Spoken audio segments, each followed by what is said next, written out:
बात है। अस्सलाम वालेकुम एंड वेरी गुड मॉर्निंग। सुबह पाकिस्तान की एक बेहतरीन सुबह के साथ मैं हूं रुशना ज़मीर और मेरा साथ दे हाफिज़ नजमुस साकिब। उम्मीद करता हूँ आप खैरियत से होंगे, जहाँ पर भी होंगे खुशबाश होंगे। अल्लाह आप सभी को महफूज रखे और ये भी उम्मीद है कि आप लोगों का वीकेंड बहुत अच्छा गुजरा होगा।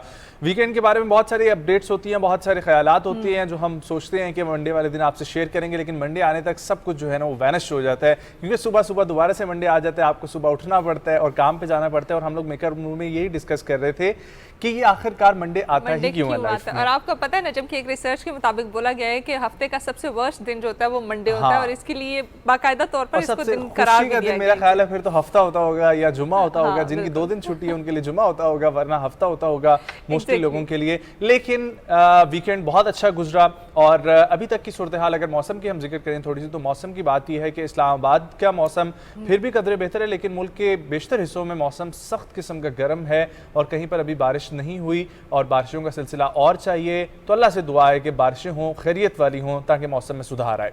प्रोग्राम को आगे बढ़ाते हैं, लेकिन उससे पहले जिक्र करेंगे आज के प्रोग्राम का जो ओवरऑल हमारा पैटर्न रहेगा, जो हमारा एजेंडा है वो हम डिस्कस करते हैं। शुरू में तो न्यूज़ होंगी और उसके बाद सबसे पहले हमारे साथ गेस्ट मौजूद होंगी डॉक्टर ताहिरा मलिक, और उनसे हम लोग जिक्र करेंगे कैसे एक्टिव लिसनिंग जो है वो पॉसिबल हो सकती है हम तमाम लोगों के रिश्तों को मजबूत करने के लिए, और ये कितना ज़रूरी है कि हम एक दूसरे के साथ बैठे उनकी बात सुने। और कई दफ़ा ऐसे होता है कि मिसकम्युनिकेशन या बहुत सारी प्रॉब्लम आ जाती हैं, तो इस वजह से हम लोग एक दूसरे की बात सुनते नहीं हैं, उनसे बात करते नहीं हैं। तो हम लोग आज ये जानेंगे ये कितना इंपॉर्टेंट है कि एक दूसरे को सुने और एक दूसरे को सुनाएं। एग्जैक्टली। और इसी तरीके से बहुत सारे इशूज़ पे बात करना भी ज़रूरी होता है, और हमारी ये कोशिश होती है कि हम कोई ना कोई हेल्थ का इशू जो है वो हाईलाइट करते रहें ताकि लोगों को अवेयरनेस मिलती रहे। तो इस हवाले से आज हमारे साथ मौजूद होंगी गायनोकोलॉजिस्ट डॉक्टर नबिया तारिक, और ये बात करेंगी पॉलीसिस्टिक ओवेरियन सिंड्रोम के ऊपर कि किस तरीके से इसके बारे में अवेयरनेस क्रिएट की जा सकती है और किस तरीके से इसको डायग्नोज किया जा सकता है और इसका सोल्यूशन भी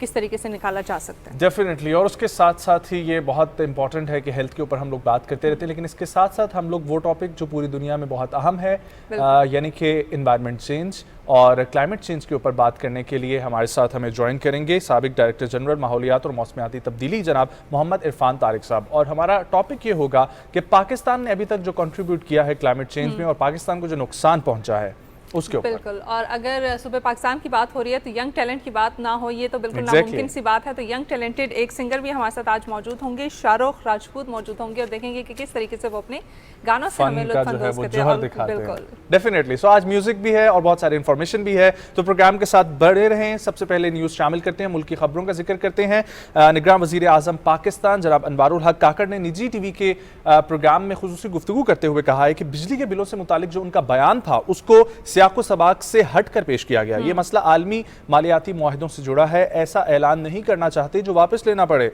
बिजली के इस्तेमाल से मुतालिक सूबों से मुशावरत के बाद बेहतर फैसला करेंगे। बिल्कुल ऐसा ही है। और जिस तरीके से अगर ये इसकी बात की जा रही है, बिजली के बिलों की बात की जा रही है, तो इंटरनेशनली भी बहुत सारी चीज़ें ऐसी हो रही हैं जो कि इसको इम्पैक्ट कर रही हैं, जिसमें जो तेल की कीमतें हैं उनका इजाफा भी है, और डॉलर की ऊंची उड़ान जो है उसको भी इसके साथ हम लिंक कर सकते हैं, ठीक सकते हैं।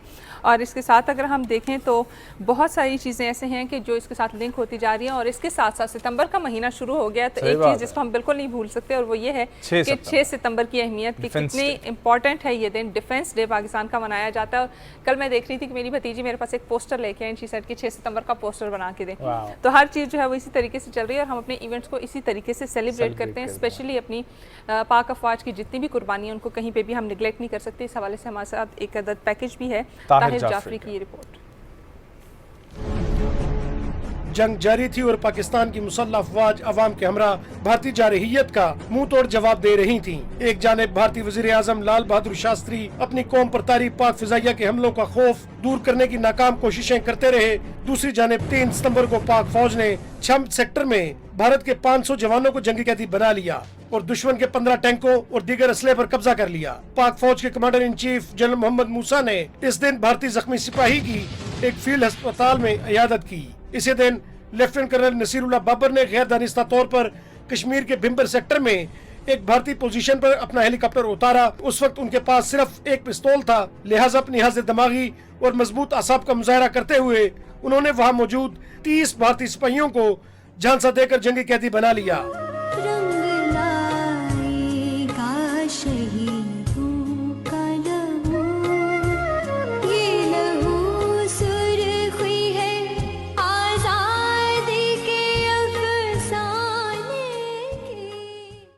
जंग के तीसरे रोज ही कैप्टन गुलाम मुर्तजा और मेजर अमानुल्लाह ने जवामर्दी से लड़ते हुए जामे शहादत नोश किया। कैप्टन गुलाम मुर्तजा का ताल्लुक पाक फौज की लाइट एयर डिटैचमेंट से था और उनको आर्मर रेजिमेंट के साथ मैदान जंग में खराब होने वाले टैंकों को ठीक करने का टास्क सौंपा गया। आर्मर यूनिट को छम सेक्टर में जूड़ियां पर कब्जे का टास्क दिया गया, जबकि हतमी हदफ अखनौर को फतह करना था। 3 सितंबर 1965 को छम सेक्टर को अबूर करने के बाद जूड़ियां की जानिब पेशकदमी शुरू कर दी गई। इस दौरान उन्हें दुश्मन की इन्फेंट्री और भारी तोपखाने की सख्त मुजामत का सामना करना पड़ा, मगर बुलंद हौसलों से सरशार पाकिस्तानी आर्मर रेजिमेंट ने दुश्मन को भारी नुकसान पहुंचाया। इस दौरान दुश्मन का एक गोला पाकिस्तानी टैंक को आकर लगा, जिससे टैंक में आग भड़क उठी। कैप्टन गुलाम मुर्तजा जो करीब ही अपनी जीप में मौजूद थे, फौरन टैंक की जानिब बढ़े और इसी दौरान दुश्मन की मशीन गन का ब्रस्ट उन्हें आकर लगा, जिससे वो शदीद जख्मी हो गए। बाद जख्मों की ताब न लाते हुए कैप्टन गुलाम मुर्तजा 3 सितंबर 1965 को शहादत के बुलंद मुकाम पर फाइज हुए। 3 सितंबर को नुमाया किरदार अदा करने वालों में मेजर अमानुल्लाह भी हैं, जिनका ताल्लुक आजाद कश्मीर रेजिमेंट से था। मेजर अमानुल्लाह ने अपनी कंपनी की क़यादत करते हुए दुश्मन पर हमला किया और घुमसान की लड़ाई के बाद लालेल और दीवा पर कामयाबी से कब्जा जमा लिया। मेजर अमानुल्लाह 3 और 4 सितंबर 1965 के दरमियानी शब दुश्मन को नको चने चबवाते हुए शहादत के रुतबे पर फाइज हुए। जंग के तीसरे दिन ही पाक फिजाइया ने 3 भारतीय तैयारे मार गिराए। फ्लाइट लेफ्टिनेंट हकीमुल्लाह ने एक तैयारा पसूर एयरफील्ड पर मार गिराया, जबकि दूसरे तैयारे को फ्लाइट अफसर अब्बास मिर्जा पसूर के एयरफील्ड पर उतारने में कामयाब हुए। GN-80 तैयारा भारतीय फिजाइया का स्क्वाड्रन लीडर बर्जपाल सिंह उड़ा रहा था, जिसे जंगी कैदी बना लिया गया। इस बेमिसाल मार्के के बाद 2 भारतीय तैयारों ने भारी नुकसान उठाने के बाद राह फरार इख्तियार करने में ही आफियत जानी। Asim Rizwan, Pakistan television news, Islamabad. आप लोग रिपोर्ट देख रहे थे आसिफ रिजवान की, और जिस तरीके से हम लोगों ने शुरू में जिक्र किया था और पूरी रिपोर्ट्स में भी आप लोगों ने सुना, और ये सिलसिला चलता रहेगा बतदरीज इसी तरीके से, क्योंकि यौम दिफा का मौका है। लेकिन ये बताना बहुत ज़रूरी है कि जिस तरीके से मुल्क हासिल हुआ उस मुल्क को बचाना बहुत मुश्किल है, और उसी के लिए बेशुमार लाजवाल कुर्बानियाँ दी गई हैं, और यकीनी तौर पर पाक अफवाज के होते हुए हमारे मुल्क को कोई भी नुकसान नहीं पहुँचा सकता। आगे बढ़ते हैं और जिक्र करते हैं कि कनाडा का अब रुख करते हैं, इंटरनेशनल न्यूज़ को शामिल करते हैं, और बीच में पाकिस्तान का रुख भी होता रहेगा, दरमियान में शामिल करते रहेंगे। लेकिन कनाडा से हमारे पास बहुत इंटरेस्टिंग किस्म की खबर है, और वो ये है कि एक ट्रक से मक्खियों का छत्ता जो थे, और वो भी शहद की मक्खियाँ थी, उसको एक जगह से दूसरी जगह पे मुंतकिल किया जा रहा। बहुत सारे छत्ते थे उसके अंदर, और वो रस्सियाँ ढीली होने की वजह से वो सब नीचे गिर गए, और नीचे गिरने की वजह से वो तमाम खुल गए। और ये आप लोग हालात देख सकते हैं कि रोड्स के ऊपर जा बजा जो है वो मक्खियाँ हैं, शहद की मक्खियाँ, और शहद की मक्खियाँ कितनी ख़तरनाक होती हैं। अगर वो प्रॉपरली अपनी आई पे आ जाएँ तो फिर उसके बाद आपको ये फील कराती हैं कि वो भी एग्जिस्ट करती हैं। और 50 लाख से ज़ायद ये मक्खियाँ हैं, इलाके में खौफ व हरास फैल गया है, और अब ये सोचा जा रहा है कि क्या किया जाए। कई घंटे के बाद इसमें हालात पर काबू पाया गया। ट्रक ड्राइवर शहद की मक्खियों के डंग लगने से काफ़ी ज़ख्मी भी हो गया है, लेकिन अब सूरत हाल ये है कि अंडर कंट्रोल है, लेकिन फिर भी वो मक्खियाँ फैल चुकी हैं। तो अभी सोचा जा रहा है कि स्प्रे किया जाए जगह जगह पे जाके, ऐसा क्या होना चाहिए। ये मंजर इंतहाई परेशान कुन था और कशमकश, और ऐसी सूरत हाल थी कि हर कोई देख रहा था कि अब कर क्या सकते हैं, एक एक मक्खी को पकड़ तो सकते नहीं हैं हम लोग। तो ये बड़ी एक प्रॉपर टीम इसके लिए बुलाएगी। लेकिन अच्छा, आपको ये पता है कि जिस तरीके से जो माहिरीन थे उन्होंने ये भी देखा कि मक्खियों में किसी किस्म का गुस्सा नहीं देखा जा रहा, मतलब इनकी भी प्रेडिक्शन होती है कि किस तरीके से इनको गुस्सा आता है और उसके बाद ये हमला करती हैं। अच्छा। तो ये मेरे लिए एक बड़ी इंटरेस्टिंग चीज़ थी कि कैसे इनकी सारी जो तो प्रॉपर नेचर है वो प्रेडिक्ट किया जाए। बेचारे को काटे उन्होंने। वो तो देखिए कुछ चीज़ें बाय नेचर भी होती हैं ना, तो वो सेल्फ डिफेंस के लिए भी हो सकता है। मैं थोड़ा सा मक्खियों का ना डिफेंड कर रही हूँ। कनाडा से आगे बढ़ेंगे अब लंदन की जानिब, और लंदन की खबर जो है हमारे पास है तकरीबन कुछ 300 साल पुरानी, ठीक है, 350 साल पुरानी हमारे पास ये खबर है। और वो खबर ये है कि जब ग्रेट फायर लगी थी लंदन में, तो उस वक्त सबसे पहले जिसने फायर अलार्म बजाया था या खतरे की घंटी बजाई थी, उस शख्स की शिनाख्त होगी। और कहते हैं कि बहुत बड़ा हादसा था, ठीक है। 2 सितंबर 1666 को लंदन में शदीद आग लगी थी, और इसकी वजह से बहुत दूर दूर तक घर भी जल गए थे, बहुत जानी नुकसान भी हुआ था, और बाकी बहुत सारा फाइनेंशियल लॉस भी फेस करना पड़ा था। लेकिन आपको ये पता है कि जिस शख्स की निशानदेही की गई थी उस वक्त उसके बारे में नहीं बताया गया था, और बहुत अरसे बाद अब देखें 350 साल बाद उसकी निशानदेही की गई। और कहते हैं कि ये फैक्टर निगलेक्ट किया गया था कि किसने ये इंडिकेशन दी थी कि इतना बड़ा ख़तरा जो है वो इस जगह को होने वाला है। तो ऑफकोर्स जिसकी एफर्ट थी वो निगलेक्ट कर दी गई, लेकिन कहते हैं कि कहीं ना कहीं आपको आपकी उसका सिला मिल ही जाता है, और 350 साल बाद भी वो उसको मिल गया। एग्जैक्टली। सो इसी तरीके से इंटरेस्टिंग खबरों का सिलसिला जारी है। कभी हम आपको तारीख के झरोकों में लेकर जाते हैं, कभी टेक्नोलॉजी की खबर देते हैं, और कभी रिकॉर्ड जो दुनिया बना रही है नित नए मुनफरिद किस्म के, वो आपको बताते हैं। उसी तरीके से एक खातून है अमेरिका की, जिनके पास एक एजाज़ आ गया, Guinness book of world record में उनका नाम शामिल कर लिया गया है, और दुनिया के लंबे तरीन अब तक के बाल रखने का अवार्ड जो है वो इनके नाम और रिकॉर्ड जो है वो इनके नाम हो गया है। खातून हेल्थ नर्स हैं और 1980 से ऑनवर्ड इन्होंने कभी भी अपने बाल नहीं कटवाए और उन्होंने ये हेयर स्टाइल 2024 के Guinness book of world record की फीचर बुक में शामिल ऑलरेडी कर दिया गया है। मिनिस इनका नाम है और इनका ये सफ़र इन्होंने कहा कि उस वक्त शुरू हुआ था जब इन्होंने तकरीबन आज से 4 दिहाई कबल एक म्यूज़िक वीडियो देखी थी वाइसिस केडी की, और उस गाने की म्यूज़िक वीडियो ने उन्हें इतना मुतासिर किया कि उन्होंने फैसला कर लिया कि अब मैंने बाल नहीं काटने, और फाइनली उन्होंने अचीव कर लिया कुछ। और देखिए रियल लाइफ रपंजल है, जिस तरह से हम स्टोरीज में देखते हैं तो अब रियल लाइफ रपंजल जो है हमें देखने को मिली है, जिसके इतने लंबे बाल हैं। वैसे हर लड़की की ख्वाहिश होती है कि उसके लंबे बाल हों, लेकिन कभी कभी मूड ये होता है कि 2 पिक्चर्स दिखाई जाती हैं कि इतने इतने बाल हो जाएं और कभी बहुत लंबे बाल हो जाए। ये दोनों मूड्स जो है ये चलते रहते हैं और ये ख्वाहिश जो है वो ऑन एंड ऑफ आपकी चलती रहती है कि आप बाल कटवा लें या बाल लंबे रख लें। क्यों ना इंटरनेशनल खबरों की बात हो रही है तो पाकिस्तान की तरफ भी आपको थोड़ा सा लेके चलूँ और बताती रहूँ कि पाकिस्तान में कितनी खूबसूरत जगह हैं, पाकिस्तान के खाने कितने मुनफरिद हैं और पाकिस्तान में कितनी मुनफरिद चीज़ें हैं। ठीक है, उस हवाले से भी आपको बताऊं कि बलूचिस्तान जो कि बड़ा ही अपने मादनियात की वजह से भी फेमस है और एग्जैक्टली गर्म इलाका भी है, तो वहाँ की खजूर जो है वो बड़ी ही फेमस है। आपको पता है कि बलूचिस्तान के ड्राई फ्रूट्स भी बहुत ज्यादा फेमस है, लेकिन खजूर बिलखसूस जो है वो 3 एरियाज में, हाँ 3 एरियाज में खजूर बहुत ज्यादा है, वो है केश, तुर्बत और पंचगोल। इस हवाले से देखते हैं कि क्या और डिटेल्स हैं और ये खजूर कहाँ कहाँ जाती है, क्या इसकी खासियत है।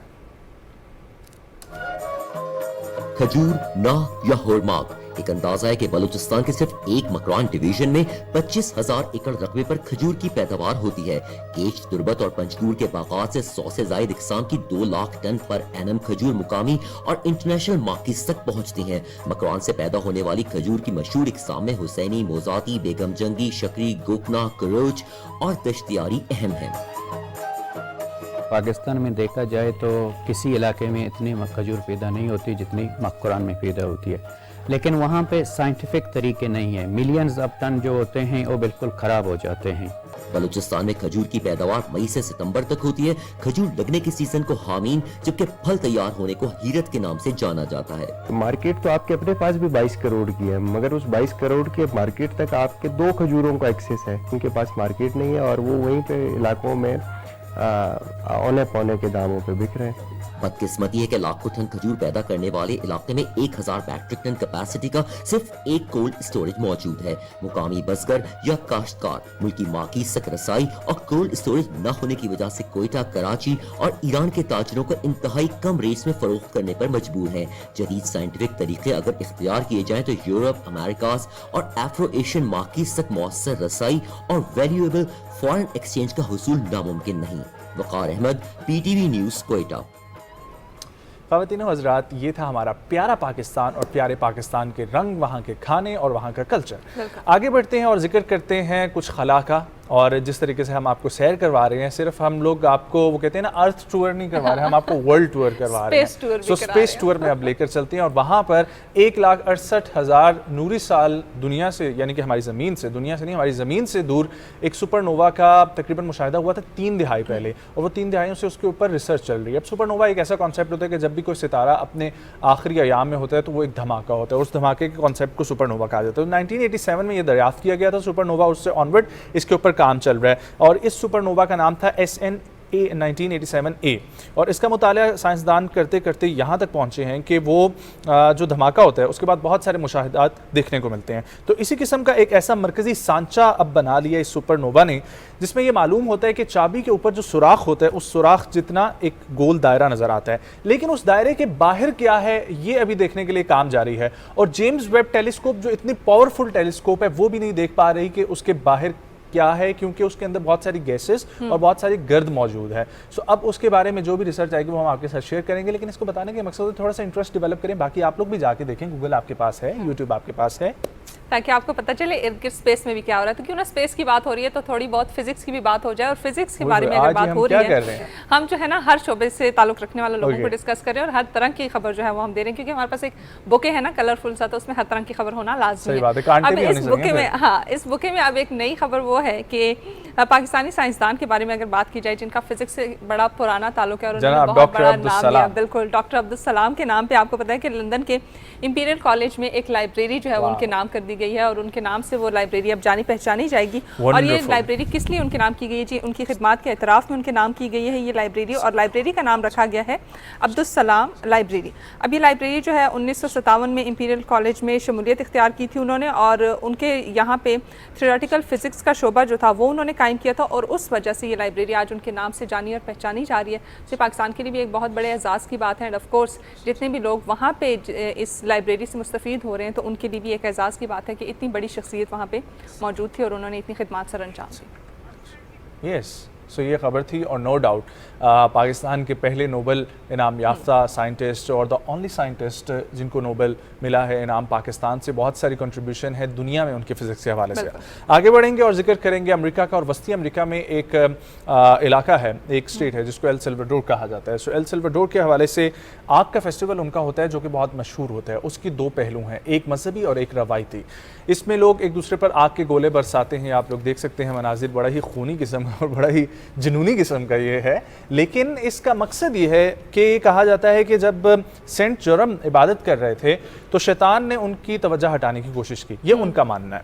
तो फिर डेफिनेटली उन्होंने उस पर आग के गोले बरसाए और शैतान को उस जगह से भगा दिया। और ये रवायत इसलिए भी मनाई जाती है रवायती तौर पर कि 1658 में आप लोगों को याद होगा कि एक ज़लज़ला आया था जिसने बहुत ज़्यादा तबाही मचाई थी दुनिया में। सो उनकी याद, जो लोग गुजर गए उनकी याद मनाने के लिए भी फेस्टिवल मनाया जाता है।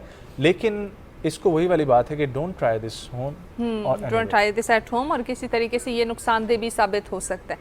अच्छा, अब इस सब की बात हो रही है तो नजम आपको याद होगा कि पिछले दिनों में हमने एक टॉपिक डिस्कस किया था सुबह पाकिस्तान में कि स्टेम सेल से किस तरीके से आप मुख्तलिफ बीमारियों का इलाज कर सकते हैं। तो साइंसदानों ने एक नई तहकीक की और नया एक प्रोसेस जो है वो उन्होंने ईजाद किया, और वो ये है कि गोरिल्लों में किस तरीके से स्टेम सेल्स के जरिए मुख्तलिफ बीमारियों का इलाज किया जा सकता है। ठीक है, और ये पहली बार स्टेम सेल्स का इस्तेमाल किया गया गोरिल्लों में, और साइंसदानों का ख्याल है कि ये तरीका इलाज जानवरों के इलाज के लिए एक नई राहें खोलेगा। ठीक है, और ये जो इलाज है कामयाब करने का कामयाब तजर्बा भी इसका हो चुका है, और इसके साथ साथ अब ये मुख्तलिफ तरीके से इसको अप्लाई भी किया जा रहा है। और अब आपको बताती चलूँ कि एक चिड़ियाघर में मुअम्मर तरीन 46 साल गोरिल्ला जो है वो उस वक्त इसका इलाज किया गया इसी तरीके से, और इंतज़ामिया ने देखा कि ये चलने फिरने के काबिल नहीं था, उसमें चलने फिरने में उसको मुश्किलात का सामना करना पड़ रहा था। तो उसके बाद स्टेम सेल्स का इस्तेमाल करके उनका इलाज किया गया, और अब जो है वो प्रोसेस देखा जा रहा है कि किस तरीके से वो एक कामयाब उनका ये इलाज हुआ, और आगे अब इसको मज़ीद जानवरों के ऊपर भी अप्लाई किया जाएगा। यस, और ये बहुत सारी टेक्नोलॉजीज होती हैं, बहुत सारी इंफॉर्मेशन होती है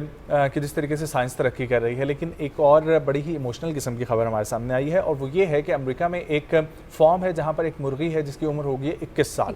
और इतना लंबे अरसे तक मेरा नहीं ख्याल कि कोई भी मुर्गी जिंदा रहती होगी, लेकिन 21 साल के बाद अब उसका Guinness book of world record में नाम शामिल कर लिया गया है। इसकी बहुत इंटरेस्टिंग किस्म की खबर है। अब मिशिगन में ये एक फॉर्म है और ये एक फैमिली है जो रन कर रही है।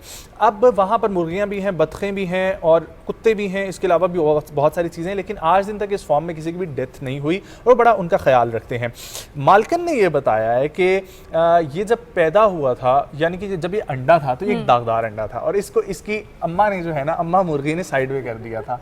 तो हमने इसको उठा के तालाब में फेंक दिया ताकि तालाब में जो कछुए वगैरह हैं वो खा लेंगे। लेकिन बोलती हैं कि जब मैंने तालाब में फेंका तो उसके अंदर से ना आवाज़ आई और हल्का सा वो अंडे का छिलका खुला और वो बीच में से निकली, और मुझे पता लगा ये तो जिंदा बच्चा है। तो फिर निकाल के उन्होंने पालना शुरू की। 21 साल पहले की उन्होंने कहानी सुनाई थी, और अब ऑनवर्ड वो चलते चलते उसने गिनीज बुक का वर्ल्ड रिकॉर्ड बना दिया। देखें, खातून की हिम्मत को भी सलाम है कि इतनी खूबसूरत जो है वो मुर्गी उनके सामने घूम फिर रही थी, और उनका दिल नहीं किया कि मैं इसको कुर्बान करके खा जाऊं।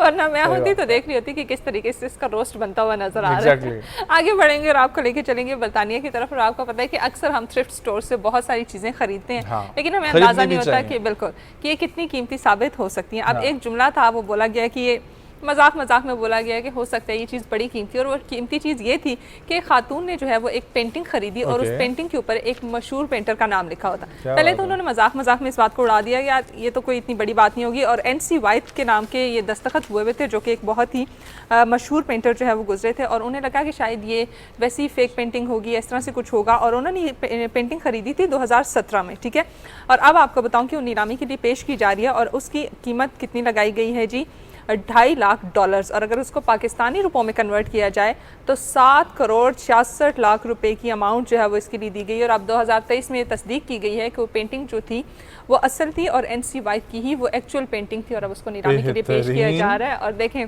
कि थ्रिफ्ट स्टोर से अगर आप कभी कभी कोई चीज़ ले लेते हैं तो आपको कितना मुनाफा जो है वो दे सकती है। यस, और डेफिनेटली ये बहुत इंटरेस्टिंग किस्म की खबर थी। और आप लोगों को मैंने पहले भी बताया कि बहुत सारे लोगों को ये मसला होता है कि वो थ्रिफ्ट स्टोर से इस वजह से नहीं चीज़ें लेते हैं कि उनको लगता है कि किसी का और का पहनावा होगा। तो चलें, ये बात आपकी समझ आती है, आप कपड़ों की तरफ ना भी जाएं, लेकिन बहुत सारे ऐसे ही डेकोरेशन या ऐसी पेंटिंग्स या बहुत सारी ऐसे फ्लावर्स और पता नहीं क्या क्या चीज़ें होती हैं जो आपको बहुत अमेजिंग किस्म की मिलती हैं और जो किसी के पास भी उस किस्म की कलेक्शन नहीं होती। और देखिए एनवायरनमेंट को सेव करने के लिए भी हम ये बोलते हैं रीयूज, रिसाइकल, ये ये आती हैं। तो आप वरना एक और कॉन्सेप्ट भी है ना जिससे हमारी बहुत सारी खवातीन को प्रॉब्लम भी होती है कि एक चीज़ हम खरीदते हैं और वो दूसरे के घर पे मौजूद होती है।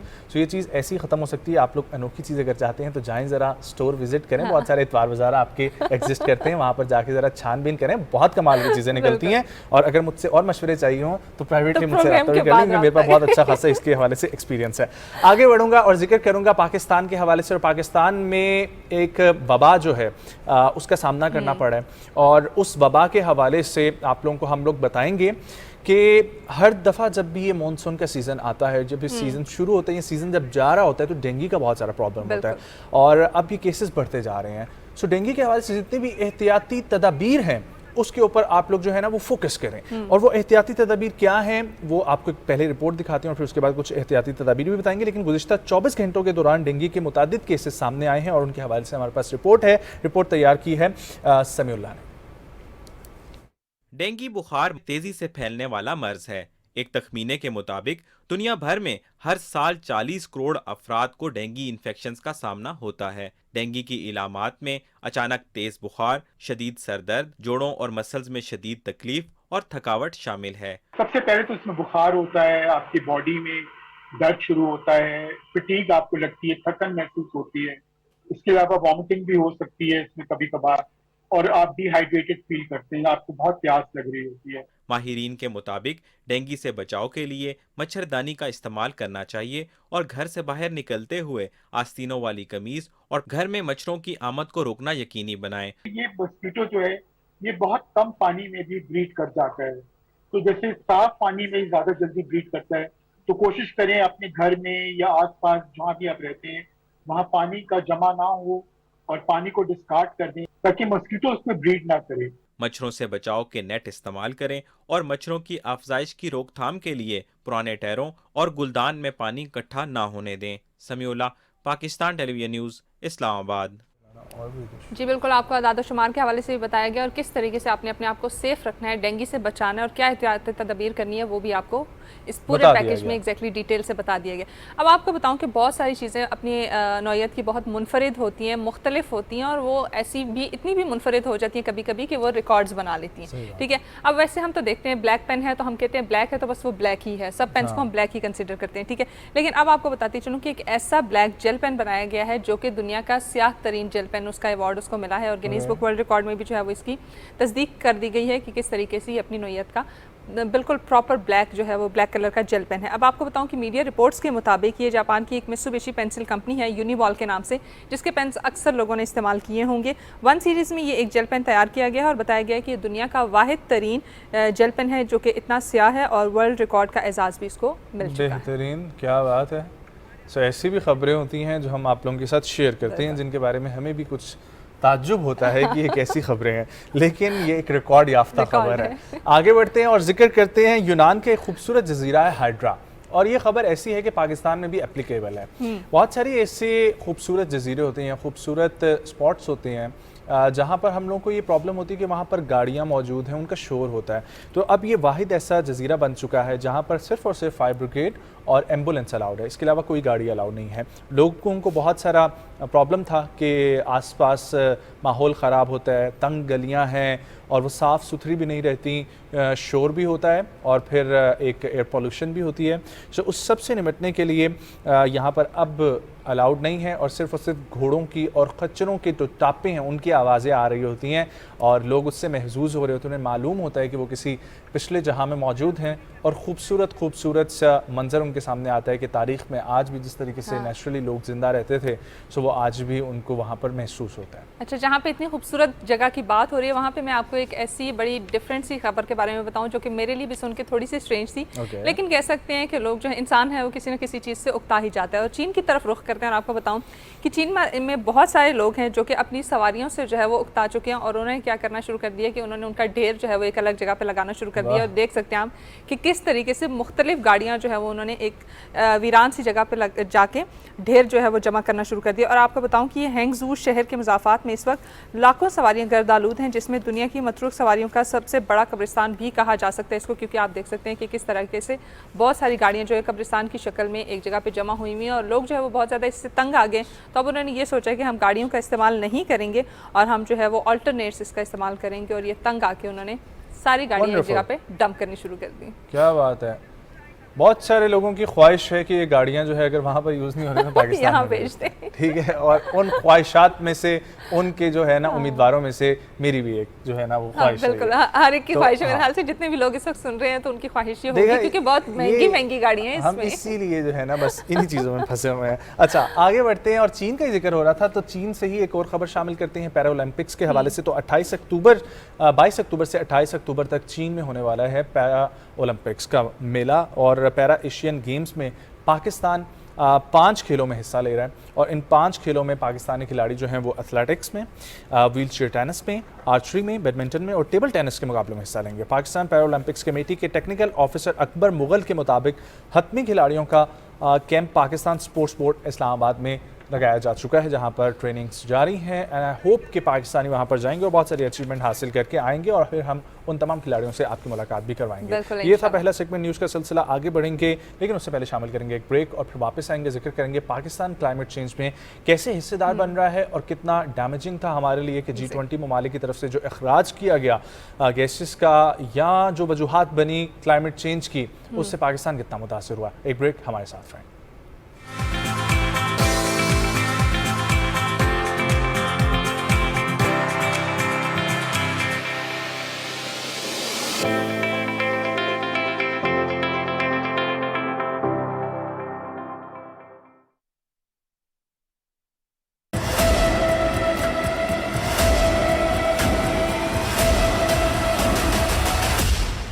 The ultimate cricketing showdown in Asia is back. The most anticipated clash of the event is here. The big guns from Asia are here to compete for the glory. This is the Asia Cup, the tournament that will have you on the edge of your seats.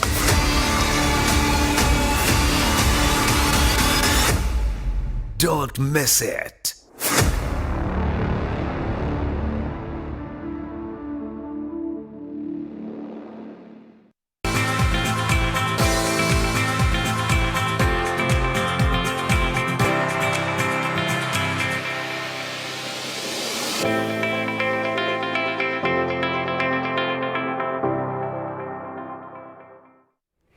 Once again welcome back. और अगर हम देखें तो गुज़िश्ता कुछ अरसे से ये climate change की बात बहुत ज़्यादा हो रही है, क्योंकि पाकिस्तान समेत बहुत सारे ममालिक जो हैं इससे इफेक्ट हुए हैं, लेकिन इनमें पाकिस्तान और इसके साथ जितने भी इलाके हैं या ममालिक हैं उनका कोई कसूर नहीं था। हम जो है वो किसी और की हरकत का खमियाजा भुगत रहे थे। यस, तो इसी के ऊपर हम लोग बात करेंगे। हमारे साथ ज्वाइन कर रहे हैं बात करने के लिए साबिक डायरेक्टर जनरल माहौलियात और मौसमियाती तब्दीली जनाब मोहम्मद इरफान तारिक साहब। अस्सलाम वालेकुम सर। जी वालेकुम अस्सलाम। गुड मॉर्निंग, खैरियत से आप? Thank you very much. बहुत शुक्रिया वक्त निकालने के लिए। सर ये बताइएगा कि क्लाइमेट चेंज के ऊपर पाकिस्तान इस वक्त क्या काम कर रहा है और कितना डैमेजिंग था हमारे लिए, और फिर उसके बाद हम लोगों ने अपना कोई R&D मॉडल शुरू किया या हम लोग क्या कर रहे हैं इस वक्त? तो बिस्मिल्लाहिर्रहमानिर्रहीम, बहुत अच्छा सवाल है, और मेरा ख्याल है कि इस वक्त पाकिस्तान जितना लाइमलाइट में है क्लाइमेट चेंज की वजह से शायद पहले कभी नहीं था। जी बिल्कुल। 2002 के फ्लड्स और फिर इस साल दोबारा से अभी जो हमारे सतलज और इस साइड के जो फ्लड्स हैं, और उसके अलावा अभी आप डेंगू की बात कर रहे थे, ये सारी वो चीज़ें हैं जो क्लाइमेट चेंज की वजह से है, और पाकिस्तान इसको बिल्कुल जिसको कहते हैं ना टारगेट पे है। आप देखें कि एक साइक्लोन और ये चीज़ें ख़त्म नहीं होती कि दूसरा डिज़ास्टर शुरू हो जाता है। तो अगर आप पाकिस्तान पे इम्पैक्ट की बात कर रहे हैं तो पाकिस्तान उससे बहुत ज़्यादा इम्पैक्ट हो रहा है, एक के बाद दूसरा डिज़ास्टर आ रहा है। पर उसी तरह से पाकिस्तान खामोश नहीं है। पाकिस्तान जितना कुछ हो सकता है, सबसे पहली चीज़ तो हमें यह देखनी चाहिए क्लाइमेट चेंज हमारी पाकिस्तान की वजह से नहीं है, ये तरक्की याफ्ता ममालिक की वजह से है। पाकिस्तान इसका एक विक्टिम है, पर पाकिस्तान खामोशी से नहीं रह सकता, क्योंकि यहाँ पर जो हम 223 करोड़ अवाम जो है उनका क्या कसूर है इसमें। तो इसमें बहुत सारी चीज़ें हैं जो हमने की हैं। यहाँ पर मुख्तलिफ प्रोजेक्ट शुरू किए हैं, लोगों को अवेयरनेस देना शुरू किया। मेरा ख्याल है कि इस वक्त पाकिस्तान के अवाम और ख़ास तौर पे यूथ जितना अवेयर है क्लाइमेट चेंज के मुतालिक, शायद पाकिस्तान पूरी दुनिया का कोई मुल्क नहीं होगा। आपको पता है कि हमारी 63% आबादी जो है वो यंग पॉपुलेशन है, वर्क फोर्स है, और मेरे एक असेसमेंट है कि ये इसमें से मेजॉरिटी क्लाइमेट चेंज के मुतालिक जानती है। पाकिस्तान की सोसाइटी इस वक्त जितनी कॉन्शियस है, जितनी अवेयर है क्लाइमेट चेंज और एनवायरनमेंट के मुतालिक, ये पहले कभी नहीं थी। उनको इन नुकसानात का पता है, उनको ये भी पता है कि हमने अगले अपने फ्यूचर में इसको किस तरह से टैकल करना है। तो ये मेरा ख्याल है कि बहुत बड़ी अपॉर्चुनिटी पाकिस्तान के लिए भी। सर, चंद माह कबल जो है वो G20 ममालिक की एक कॉन्फ्रेंस हुई थी जिसमें क्लाइमेट चेंज जो है वो एक मेजर टॉपिक था। ये बताइएगा कि उस कॉन्फ्रेंस में क्या इकदाम लेने के बारे में सोचा गया था, कि कौन से इकदाम लिए जाएंगे जिससे तमाम दुनिया के ममालिक को बचाया जा सके?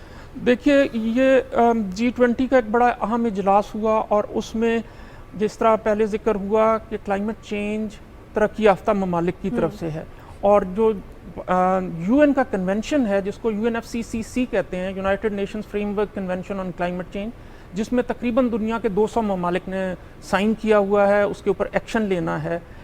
इस G20 समिट में भी उसको आगे ले जाने की बात होनी चाहिए थी, और उसमें ख़ास तौर पे दो चीज़ें बहुत इंपॉर्टेंट हैं। एक ये कि तरक्की याफ्ता ममालिक अपनी एमिशंस को जो फ़िज़ा को आलूदा कर रही हैं उनको कम करें, और दूसरा जो तरक्की पजीर ममालिक हैं उनको सपोर्ट करें, टेक्नोलॉजी की वजह दे के उनको सपोर्ट करें, उनकी कैपेसिटी बिल्ड करके, और उनको रिसोर्सेज प्रोवाइड करें।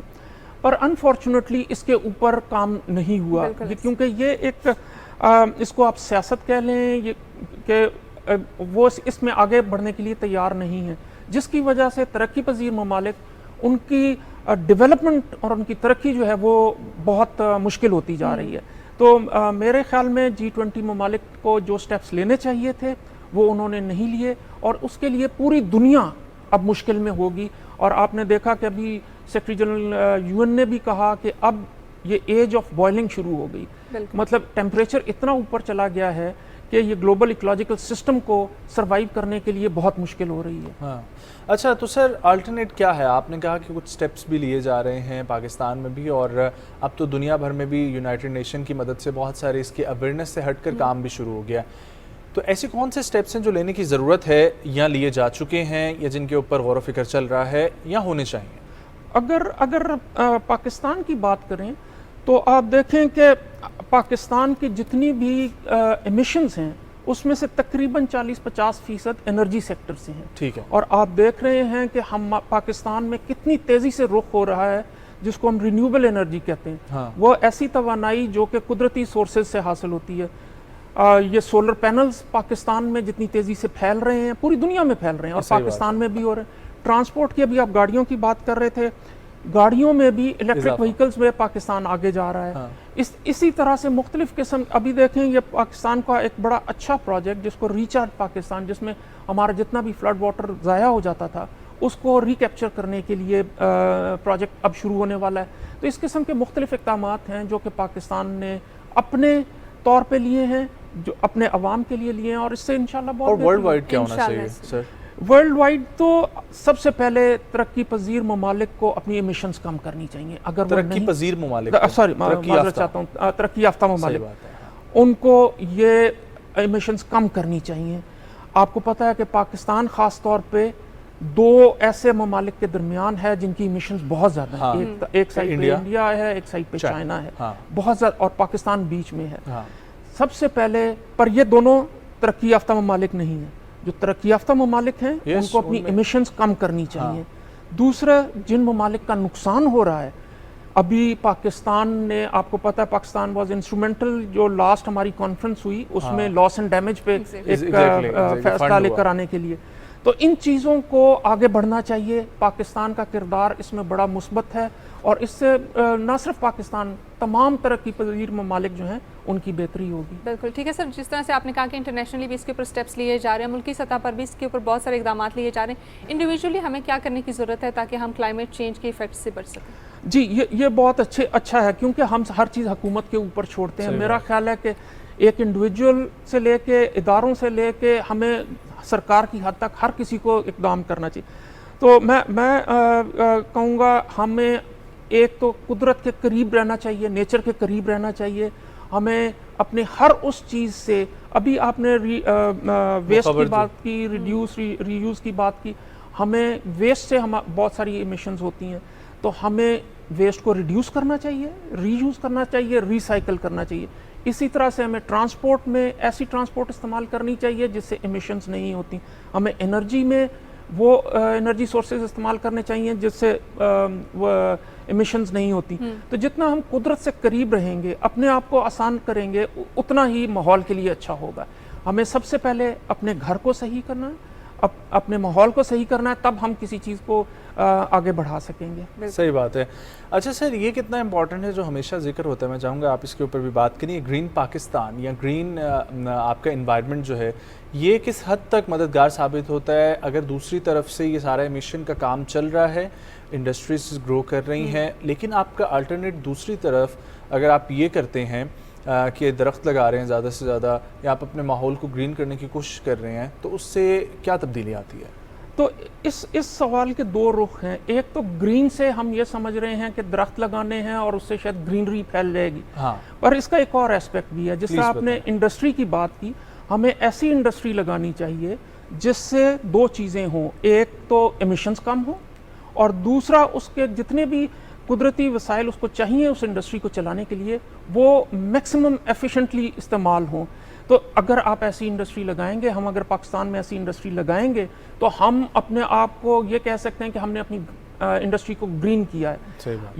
ये इक़दामात हम करेंगे तो तब हम किसी और को भी कह सकते हैं कि पाकिस्तान ने तो किया है, आपको भी ये तो सर ये ईजी है? मेरा ख्याल है कि हमने क्योंकि अब एक तरफ एक डायरेक्शन पकड़ी है कि हमने इसको करना है, इजी हो या मुश्किल हो, इसके अलावा चारा नहीं। Sir, do you have any examples जो दूसरे कंट्रीज में एप्लीकेबल हुई हों और उन्होंने आगे ऑनवर्ड एक दफ़ा सेट कर दिया हो, तो फिर उसके बाद उस पर एप्लीकेबल करना आसान होता है ना? बहुत सारी चीज़ें हैं, बहुत सारी चीज़ें। ट्रांसपोर्ट का एग्जांपल लें, हाँ। आपने देखा कि पूरी दुनिया में पब्लिक ट्रांसपोर्ट को प्रमोट किया जा रहा है। उसकी वजह यह है कि एक बस 20 कारों की जगह कैटर कर लेती है। तो अगर हम पब्लिक ट्रांसपोर्ट पे जाएंगे, अगर हम अपनी वेस्ट को, जो हमने कचरा फेंका हुआ है, उसको सही तरह से साइंटिफिकली मैनेज करेंगे, तो ये सफाई भी होगी, हमारी सेहत के लिए भी अच्छा है और माहौल के लिए भी अच्छा है। तो ये तो, और इसी तरह से इंडस्ट्री में आप देखें कि पाकिस्तान में इस वक्त प्राइवेट सेक्टर इंडस्ट्री बड़ी तेज़ी से, जिसको आप ग्रीनिंग ऑफ इंडस्ट्री कहते हैं, उसकी तरफ जा रही है। और ये एक एग्जांपल पाकिस्तान ने इसमें सेट किया है, जिसमें इंडस्ट्री खुद कह रही है कि हमने इसको जो माहौल के मुताबिक काम करना है, उससे ना सिर्फ उनकी एक्सपोर्ट बढ़ रही है, उनका मुनाफा बढ़ रहा है, बल्कि उनके लिए पूरी दुनिया में मार्केट खुल रही है, क्योंकि अब ख़रीदार भी इतना कॉन्शियस है, वो पहले देखता है कि ये उस इंडस्ट्री से है जो कि एनवायरमेंटली कॉन्शियस है या नहीं। बिल्कुल सर, थोड़ी देर पहले जैसे आपने जिक्र किया कि तरक्की याफ्ता ममालिक जो हैं वो इसमें सबसे ज़्यादा कंट्रीब्यूट कर रहे हैं, लेकिन दूसरी तरफ वो इसको इस तरह भी काउंटर करते हैं कि हम ग्रीन रूफ टॉप्स बना रहे हैं या इस तरह की एनवायरनमेंट फ्रेंडली बिल्डिंग्स बना रहे हैं जो कि एनवायरनमेंट को प्रिजर्व कर रही हैं या सेव करने में हेल्प आउट कर रही हैं। क्या ये वाकई हेल्प आउट कर रही हैं? जी, मेरा ख्याल है कि कई इक़दामात उन्होंने किए हैं और हमें भी करना चाहिए। ग्रीन रूफ्स और ऐसे शहर बसाने चाहिए जिससे कि एमिशंस ना हो। पर इसका एक बड़ा इम्पॉर्टेंट चीज़ है, और क्लाइमेट चेंज ये इंडस्ट्रियल रेवोल्यूशन के बाद हुआ है, उसकी वजह से ये शुरू हुआ है। ये कोई 1750 और 60, हम पाकिस्तान तो 1947 में बना है।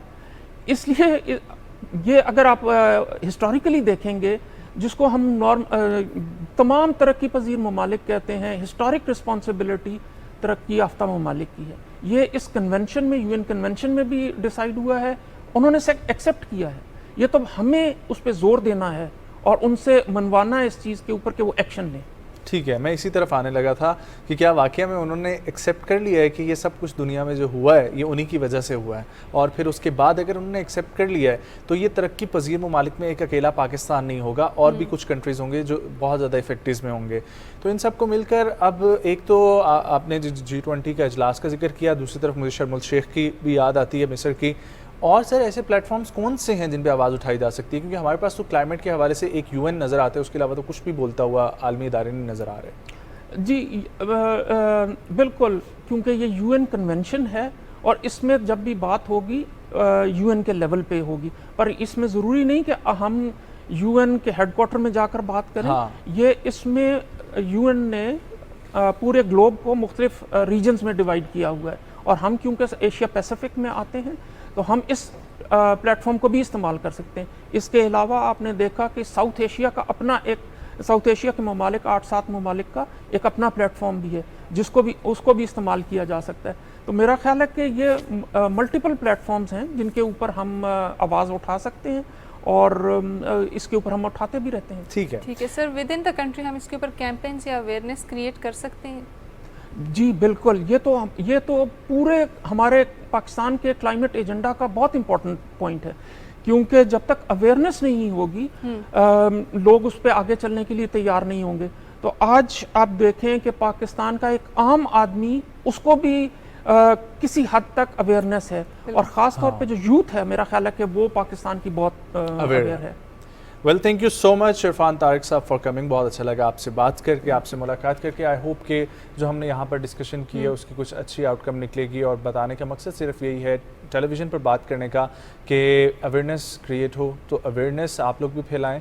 और हम लोग ने अभी तो शुक्र अदा कर रहे हैं कि पाकिस्तान में सब अवेयर हैं, लेकिन इसको आगे भी मुंतकिल करना है, और डिपेंडेंट ना रहें आप इंडिविजुअली। अपनी एफर्ट जितनी आप इनपुट दे सकते हैं, आप अपना इनपुट ज़रूर दें। हाँ, और आप लोग सोशल मीडिया यूज़ करते हैं ना सारे, तो सोशल मीडिया पे आवाज़ अगर मिलकर उठाएंगे तो इतनी यूथ है तो डेफिनेटली उसका इम्पैक्ट तो पड़ेगा। न्यूज़ ब्रेक की तरफ बढ़ते हैं, वापस आएंगे, हमारे साथ रहें।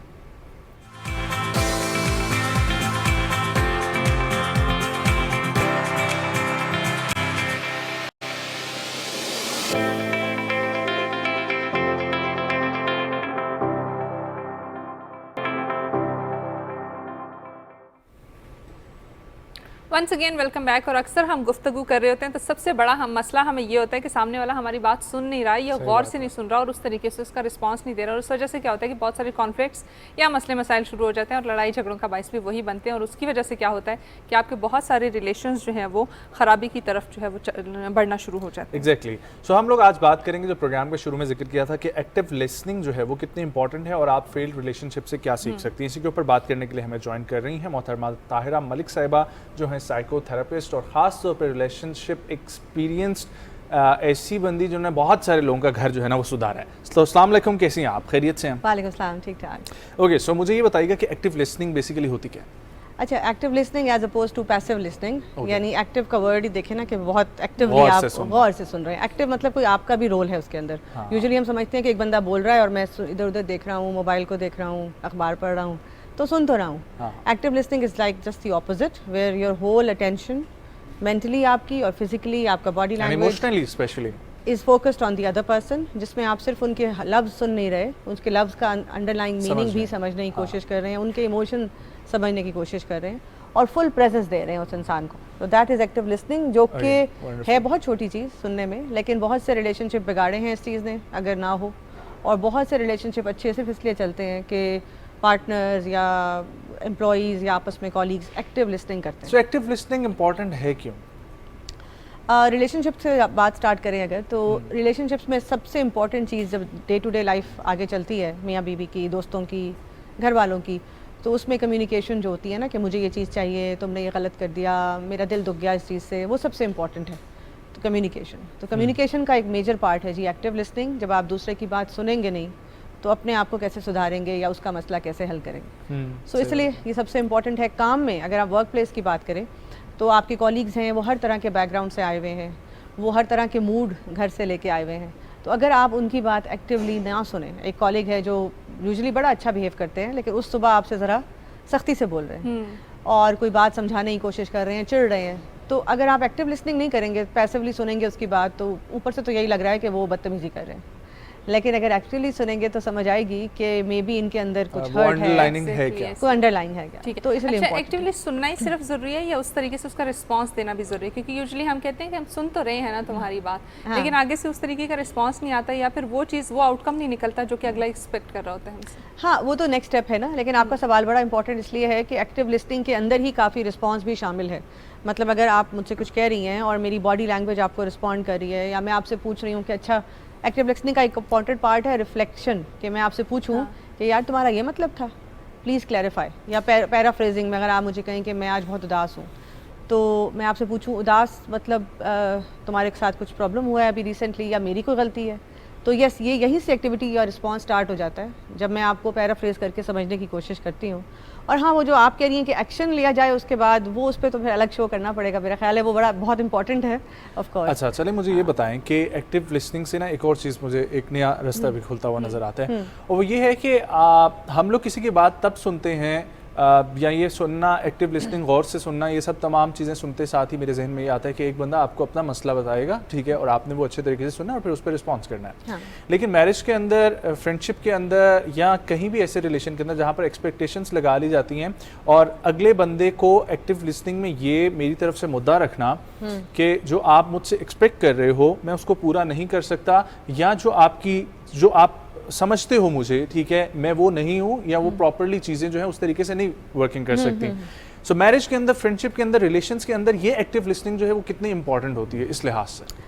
आपका मतलब ये है कि जब कोई आपको अपना मसला स्पाउस बता रहा है, या मसला तो समझ आ गया, आ गया, लेकिन एक मसले के अलावा एक आप हल वैसे नहीं भी कर होता सकते। है। हाँ, आप नहीं हल कर सकते, ठीक है, लेकिन उसके अलावा एक और ये भी होता है ना कि कुछ इंसान एक्सपेक्टेशंस जो होती हैं वो एक की दूसरे से होती हैं, ठीक है। सो अगला बंदा ना भी बोले, लेकिन आप उसको बैठ के ये बताओ कि ये जो प्रॉब्लम चल रही है, लेट्स से इकोनॉमिक प्रॉब्लम है आपकी फैमिली के अंदर, और आप उसको ये बता रहे हो कि ये जो प्रॉब्लम्स हैं ना, ठीक है, ये इन सर्कमस्टेंसेस में है, ये वजूहात मैं हल नहीं कर और ये आगे जो है वो जाके हल हो जाएंगे, अभी ऐसा नहीं है, तो ये जो है वो समझो। हाँ, तो ये तो बड़ा अच्छा नेक्स्ट स्टेप है ना, ऑनेस्ट कम्युनिकेशन, ऑनेस्ट आंसर। तो अगर जब तक आप एक्टिवली उसकी बात सुनेंगे नहीं, समझेंगे नहीं, तो ऑनेस्ट आंसर भी नहीं दे पाएंगे। तो ये दोनों साथ चलते हैं। जब आप अटेंटिव लिसनिंग कर रहे हैं किसी की, उसकी बात समझ रहे हैं कि वो कह क्या रहे हैं। अच्छा, कई दफ़ा ऐसा होता है वो आपको मसला हल करने को कह भी नहीं रहे होते। अगर आप अटेंटिवली उनका बात सुने तो वो सिर्फ अपने दिल की भड़ास निकालना चाह रहे होते हैं। अक्सर पैसिव लिसनिंग और एक्टिव में ये फ़र्क होता है कि हस्बैंड मसले का हल बताना शुरू हो जाता है, हाँ। यार तुम ऐसा कर लो, ऐसा कर लो, और फिर लड़ाई बढ़ती जाती है, and he is at loss in the end. हमारे पास कपल्स आते हैं, ये समझता है कि उसकी जिम्मेदारी है ना वो खातून, और वो अगर कुछ प्रॉब्लम शेयर कर रही है तो उसका हल निकालना मेरी जिम्मेदारी है। उसका इलाज है अटेंटिव लिसनिंग। यही तो बात है कि अगर आप सुनेंगे, उसके अंदर सुने, अंदर अंडरलाइंग मीनिंग क्या है। भागने का बहुत अच्छा तरीका बता रही हैं तमाम लोगों को कि अच्छे तरीके से उसकी बात सुन के रिस्पॉन्स करो, ठीक है, और मसले का हल ना निकालो बस। कई दफ़ा हाँ, और यकीन करें it will change the life of the relationship. क्या वो सिर्फ सुन के वो रिलैक्स हो जाएंगी खातून, वो कहेंगे अच्छा इसको मेरा मसला। कई दफ़ा सिर्फ वेंट आउट करना ही पर्पज़ होता है, इलाज निकालना नहीं। लेकिन ये आएगा सिर्फ एक्टिव से, जब आपका एटीट्यूड बदलेगा लिसनिंग की तरफ, आप अडेप्टेबल होंगे। अच्छा, एक्टिव लिसनिंग में एक बड़ी इंपॉर्टेंट चीज़ ये है कि जब आप कन्वर्सेशन स्टार्ट करते हैं किसी से, तो उससे पहले फिक्स्ड माइंड सेट ना रखें। अगर आप फिक्स माइंड सेट की बात सुन रहे हैं, एक्सपेक्टेशन कोई ना रखें ना, तो वो अटेंटिव नहीं हो सकती है। आप तैयार रहें कि इसकी बात सुनते सुनते शायद मुझे अपना व्यू बदलना पड़े, मुझे अपना आंसर बदलना पड़े आज के दिन, मुझे शायद अपना पूरा दिन की छुट्टी करनी पड़ जाए ऑफिस से, but you can not go into communication with आप ऑलरेडी अगर माइंडसेट लेके बैठे हैं तो वो मजीद मेरे हाल से एक्टिव लिसनिंग नहीं कर पाएंगे, फिर आप नहीं कर पाएंगे। अच्छा, एक्टिव लिसनिंग क्यों इतनी ज़्यादा इंपॉर्टेंट है? एक तो ये है कि ठीक है आप वेंट आउट करें, आप साइकोलॉजिकली जो है या मेंटली आप रिलैक्स हो। जी, इसके अलावा इसके क्या बेनिफिट्स? इसके अलावा ये पार्टनर को ये बताता है कि आप वो आपके लिए इम्पोर्टेंट है। आप जब भी किसी की बात सुनते हैं ना गौर से, तो रिलेशनशिप में फीलिंग आती है कि तुम मेरे लिए इम्पोर्टेंट हो। जब आप अखबार साइड पे रखते हैं, अखबार तो आपको newspaper on the cell phone side पे रख देते हैं, आपकी बॉडी लैंग्वेज उसकी तरफ हो जाती है, आप मुड़ जाते हैं, टीवी से नज़र हट जाती है, और तो उससे रिलेशनशिप को फ़ायदा ये होता है कि उस 10 मिनट या 5 मिनट की बात से या 1 घंटे की बात से अगले में भी पूरा साल की स्ट्रेंथ मिल जाए रिलेशन को। क्योंकि पार्टनर को ये लगता है, ह्यूमन नेचर है कि जब मेरी कोई बात गौर से सुनेगा तो मुझे लगेगा मैं इम्पॉर्टेंट हूँ। Humans are born with a need to feel important.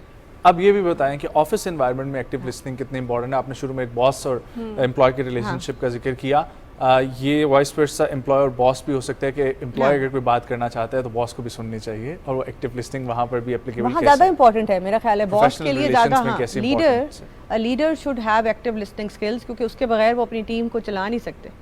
लेकिन दो एक्टिव लिसनिंग मुझे समझ आती हैं। एक तो आपके रिलेशनशिप में समझ आती है, जो एक आपका घरेलू रिलेशनशिप या दोस्ती का है, उसमें इमोशनल फैक्टर अटैच होता है, इसीलिए मैं आपकी बात सुनूंगा कि मुझे आपके साथ इमोशनल अटैचमेंट है। लेकिन बॉस के साथ तो इमोशनल अटैचमेंट नहीं होती, वहाँ फिर वो या फिर कलीग के साथ तो नहीं होती, वो प्रोफेशनल एनवायरनमेंट में वहाँ पर आपको अपनी अपनी इमोशनल नीड होती है आपकी, और इसलिए आप चाहते हैं कि अगला बंदा आपकी बात सुने। नहीं, कई दफ़ा एक्टिव लिसनिंग अगर हम प्योरली प्रोफेशनल देखें तो उससे अगर आप दूसरे का आइडिया सुनेंगे तो क्रिएटिविटी आएगी ना पूरी ऑर्गेनाइजेशन में। मे बी आपके एम्प्लॉय के पास कोई ऐसा आइडिया हो और आप कान बंद कर रहे हो, आप सुन ही ना रहे हो कि मुझे पता है जी, राइट।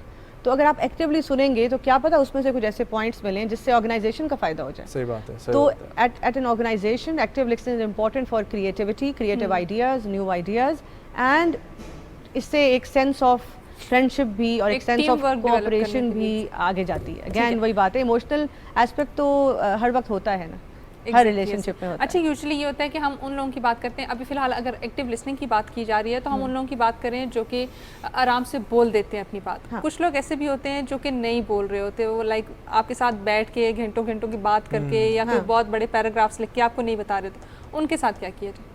अच्छा, वहाँ पे तो ज़्यादा इंपॉर्टेंट है ये स्किल, क्योंकि आपको एक जुमले के अंदर से पूरी कहानी पता करनी है ना। सो अगर आप एक एक्टिव लिसनर हैं, एक अच्छे पार्टनर हैं, एक अच्छे कॉलीग हैं, तो आप 2 या 3 लाइनों से भी उसकी बात समझ के उससे मजीद क्वेश्चन कर सकते हैं। तो फिर अगली दफ़ा तो बेगम की ये ख्वाहिश होगी कि मैं कुछ बोलूँ भी ना तो समझ जाए। हाँ, इस पे शेर शायरी भी बहुत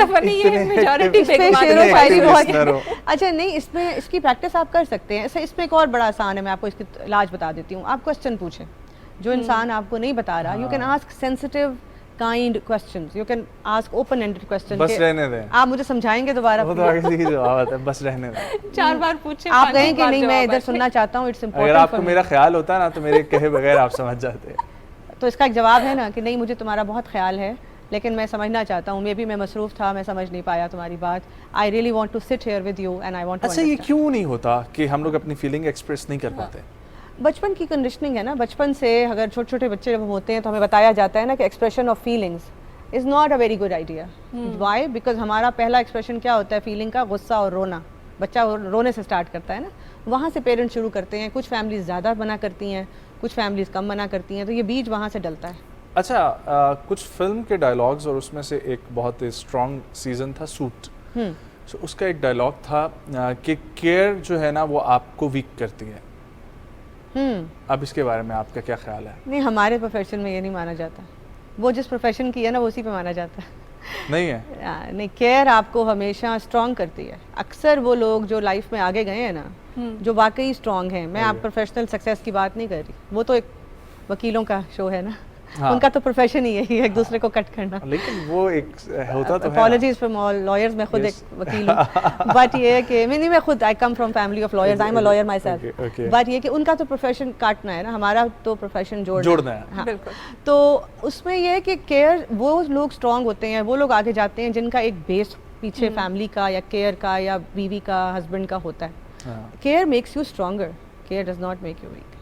ठीक है। एक्टिव लिसनिंग में अगर हम बात करें तो म्यूचुअल कोऑपरेशन कितनी ज़्यादा ज़रूरी है? फॉर एग्जांपल, अगर एक पार्टनर जो है वो बहुत ज़्यादा मतलब आपको एक्सप्रेस कर रहा है, बता रहा है और उसी तरीके से वो एक्टिवली सुन भी रहा है, लेकिन दूसरी तरफ अगर उस तरह की एफर्ट नहीं दी जा रही, तो वो कितने कॉन्फ्लिक्ट्स को जनरेट कर सकते हैं? हाँ, दिस इज़ वेरी इंपॉर्टेंट कि 1-2 दफ़ा तो ये हो जाएगा, बट जब तक दोनों पार्टनर एक लाइन पे, एक ट्रैक पे नहीं है, अवेयर नहीं है, तो हाँ ये मुश्किलें खड़ी करेगा। इसलिए हम यही कहते हैं, इसलिए मेरा ख्याल है ये शोज़ बड़े इंपॉर्टेंट हैं, सेगमेंट्स, कि हम दोनों दो पहियों वाली बात है ना, कि दोनों इस पे आए, दोनों ये सीखें कि एक्टिव लिसनिंग क्या होती है, दोनों ये सीखें। एक्टिव लिसनिंग तो एक पार्ट है जी रिलेशनशिप के कम्युनिकेशन का ना, तो ज़रूर सीखें कि सब चीज़ें, क्या क्या चीज़ें इंपॉर्टेंट हैं एक अच्छी शादी को चलाने में। एक और बात जो बहुत ज़रूरी है, कोई भी शादी दोबारा से या कोई भी रिलेशन जो डेड हो चुका है दोबारा से रिवाइव किया जा सकता है। हाँ, ये समझना बहुत ज़रूरी है। जब आप ये समझ के आगे चलेंगे ना, तो अगर 10 दफ़ा पीछे आपकी कॉन्फ्लिक्ट्स हो भी गए, एक पार्टनर नहीं सुन रहा, आपको दिल में दुख है कि इसने मेरी बात नहीं सुनी थी last time, he is not an attentive listener और she is not an attentive listener, I tell you all आज के दिस कैन चेंज।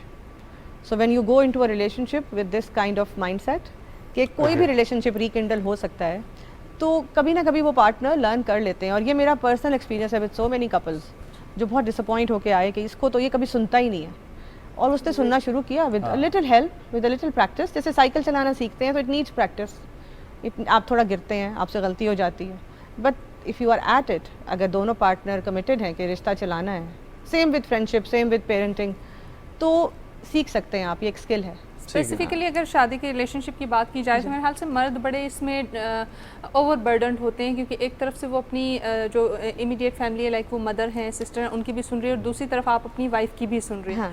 वहाँ पे उनके लिए बैलेंस मेंटेन करना बड़ा मुश्किल हो जाता है कि आप दोनों तरफ एक्टिवली सुने और उसके बाद उसी तरीके से रिस्पॉन्स करें। हाँ। उसको किस तरीके से केटर किया? इस पे वैसे शो एक अलग बनता है पूरा, ये ससुराल के मसला बहुत बड़ा मसला है ये। हाँ, नहीं, दिस इज यू राइट, वो तो मसला तो है, दोनों की तरफ है, बट इस पे मैं अभी इस पे सोल्यूशन एज सच है नहीं, क्योंकि ये बड़ा इंडिविजुअल प्रॉब्लम्स है ना, पता नहीं वो अम्मी क्या प्रॉब्लम बता रही हैं और बेगम क्या प्रॉब्लम बता रही हैं, I don't know, but yes it's great to be an active listener. Why? उसके बाद उस हस्बैंड के लिए डिसीजन लेना आसान हो जाएगा अगर वो एक्टिव लिसनिंग करेगा ना दोनों की, तो डिसीजन तो इन दी एंड उसने लेना है कि how will I respond, right? तो कोई भी रिश्ते में डिसीजन लेना कि अब मैं इसके बाद कैसा रिस्पॉन्ड करूँगा, क्या मैं गुस्से से खुदा न खास्ता गाली दूंगा, क्या मैं प्यार से बात समझाऊंगा, इसका पहला स्टेप एक्टिव लिसनिंग है। तो वो एक्टिव लिसनिंग कर ले, बीवी की भी और अम्मी की भी या अब्बू की भी, and then he has the data, and then he can sit with the data and maybe he can write down things that he can do, things that he cannot do. So Okay, all right. he can do that, yeah. अच्छा, failed relationships और times of conflict में एक दूसरे की बात ना सुनने से क्या क्या प्रॉब्लम्स हो सकती हैं, और फिर हम कैसे उन प्रॉब्लम से सीख के किसी का रिलेशनशिप जो है वो सुधार सकते हैं फेल्ड रिलेशनशिप से? अच्छा, पहले तो पूछा आपने कि कॉन्फ्लिक्ट में कितना इंपॉर्टेंट है एक्टिव लिसनिंग। Yes. हाँ, तो वो मैं ये बताना चाहूँगी ब्रीफली कि प्यार मोहब्बत के टाइम एक्टिव लिसनिंग तो चलो फिर भी ना भी हो कभी कभी तो ठीक है, सबसे इम्पॉर्टेंट होता है लड़ाई के टाइम एक्टिव लिसनिंग करना, और सबसे ज़्यादा कॉमन है उसी टाइम कान बंद कर लेना। सबसे ज़्यादा कॉमन है कि हम लोग जब लड़ाई करते हैं और गुस्से में आ जाते हैं, इमोशंस एक ख़ास लेवल पे पहुंचते हैं, तो हमारे कान बंद हो जाते हैं दूसरे के लिए। So we are only telling our own point of view.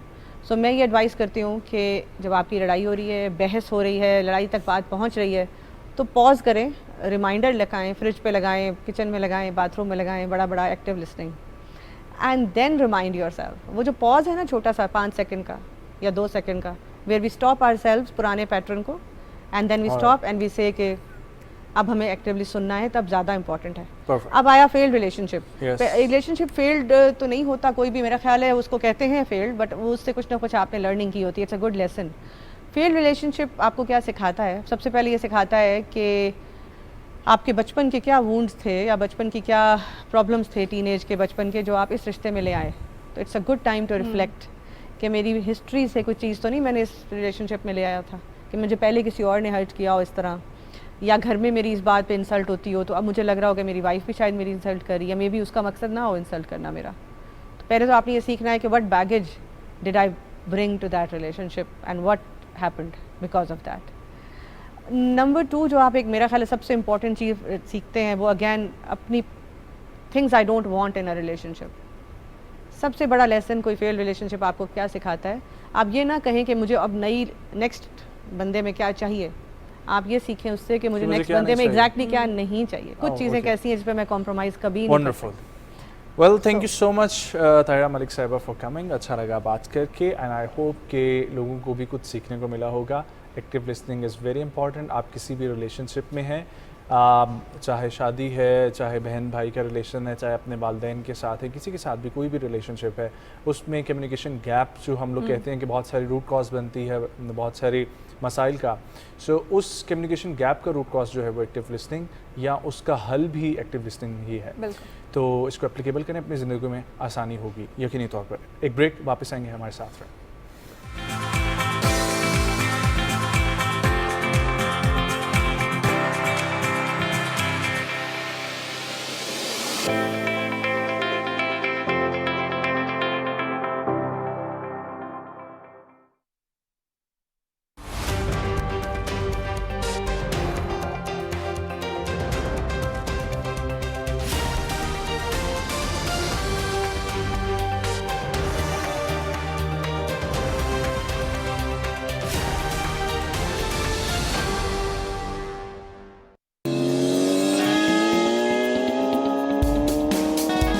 इन लोगों को फौरी अरेस्ट करें और इन पे भारी जुर्माने आयद करें। इस मैदान के बेहतरीन घोड़े तो तुम ही हो। मुझे तुम्हारे साथ ने डरपोक बना दिया कि ना जाने अगले लम्हे क्या हो जाए। मीना, कोई पत्थरों से चिपट गई है।